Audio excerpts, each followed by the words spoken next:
Alright ladies, I know this video has a very catchy title, 5 secret tips to make him miss you like crazy. But before I dive in, let me clarify that making someone miss you is not about manipulating or playing mind games, right? Which is what many of us try to do often, but rather it's about creating a genuine connection with a man and fostering a sense of longing. Because you cannot trick anybody into missing you, but there's certain strategies that you can employ to become such a valuable asset and unique experience in his life that when you're not around, most likely he's going to miss your presence. Okay, so let's go down the list. And number one way that you can make him miss you is to create memorable experiences. Are you a spontaneous woman? Do you every now and then like to surprise him and do something completely out of the ordinary? Maybe you plan a trip and you don't share the location at first to build up some mystery. Or maybe he gets to your place and suddenly you're wearing something sexy that he hasn't seen before. When you create experiences like this, they usually spark positive feelings of joy and adventure, so he will associate you with those emotions and start to miss you when you're not around. Okay, number 2 is to choose one specific scent for yourself. Your scent or smell can be a huge trigger of memories and evoke emotions in the men that you like. And I'll be honest with you, okay? But sometimes many of you ladies use so many products and you have these complex mixture of smells. Like, I remember I dated this girl once and she would use a coconut shampoo, then she had her favorite perfume, then a body cream that smelled like sea salt, and then she also had, you know, her natural odor. I mean, it was like a cocktail of scents that I couldn't even remember which one was really her. So I suggest that you simplify things and use, you know, mostly neutral products that don't have a strong smell, and then you can choose your favorite perfume and always wear it when you're around him, or maybe use one specific shampoo that has a scent that you like. And another tip that you can do, which some women have done to me and you probably know, is that you can wear something that's his. Borrow his jacket or his hat and or rest your head, you know, against his chest. This way you leave your scent on it and then he'll keep feeling that smell on his way home. Alright, so number 3 is give him space.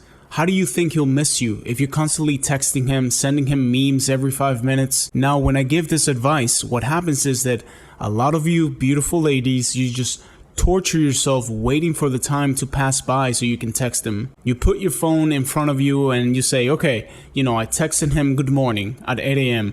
I'm going to wait until lunch, and then later again at 5 p.m. Yes, if I text him every 5 hours, you know, I'm not gonna seem needy. And let me point out where you get this wrong.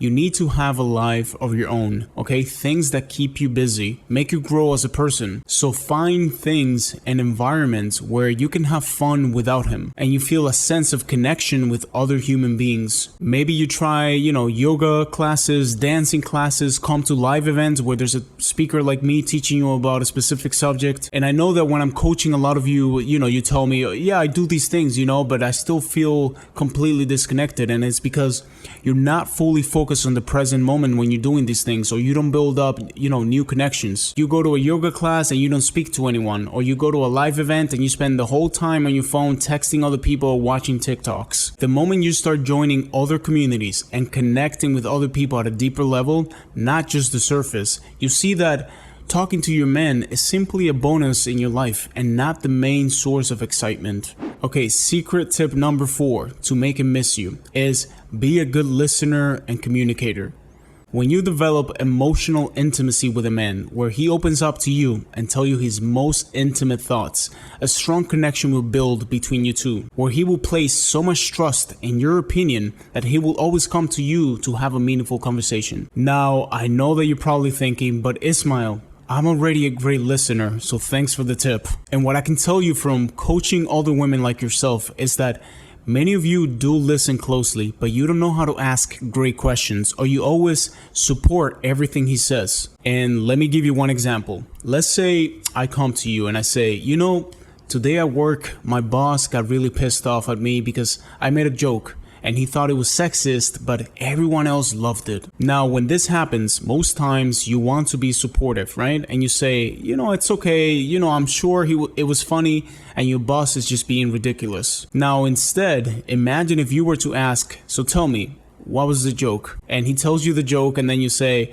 well, honey, I mean, don't you think maybe your boss was trying to protect you because it is a sexist joke and other people at work may think that you believe those things? Like right there, without being confrontational, you're making him analyze that maybe what he did was wrong. Because quite often you want to be supportive, which is a great quality that any woman can have. But you also need to be 100% truthful, because that is the hardest thing to find in a partner out there. And actually what may happen is that your man, he may get a little pissed off when you share your opinion, and you may create some tension at first because, he's being reactive. And if that happens, just give him space, right? But if he is a smart man, eventually he'll come to his senses and realize that you made a good point. And subconsciously, he will want to keep coming to you because you know that you always tell him your raw, honest opinion. And like I said, that is a difficult thing to find in a partner nowadays. And final tip number 5 is remain playful.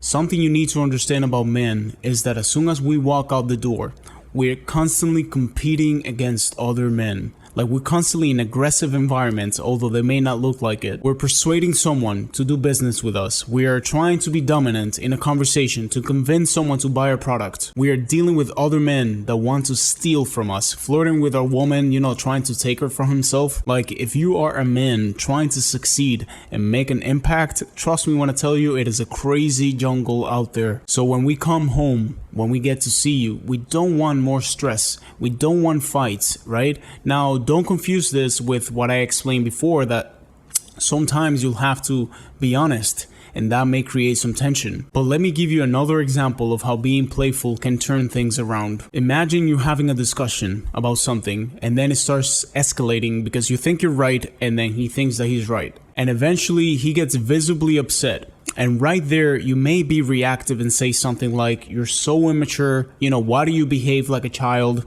And now that blows up the argument even more. But the art of being playful can dissipate most arguments. So let's say the same scenario, like you see that he's getting upset and you want to walk away because you realize that this could keep escalating. But before you leave, you tell him something like this, I see that you're upset, and honestly, you look so sexy when you're mad. So I'm going to walk away because this conversation is turning me on right now. And then you leave. And here's what you need to understand. It's very hard to react negatively to a compliment. So by being playful and saying something like that, he will not know how to react. So he will be confused and curious at the same time, right? And you can be curious and angry at the same time. Try yourself and see. And this playful response is something that comes natural to some of you. And I'm smiling because I remember this woman that I dated in my 20s that she was just a master at this, right? But I believe that everyone can learn it if you practice. Alright, so those are the tips that I have for you today. Let's recap really quick. So we have create memorable experiences, choose one specific scent, give in space, be a good listener and communicator, and remain playful. And remember, while these tips can help create a sense of longing, it's crucial to be authentic and genuine in your interactions. Don't try to force these things upon yourself or upon him. Keep learning about self-improvement, attraction, and other subjects I discuss here on my channel. And what's going to happen is that a lot of these behaviors that I'm explaining, they will come to you naturally. You start behaving in that way because you'll become a woman of substance and depth. It's like I always say, for your relationships to change, you need to change. Have a beautiful day.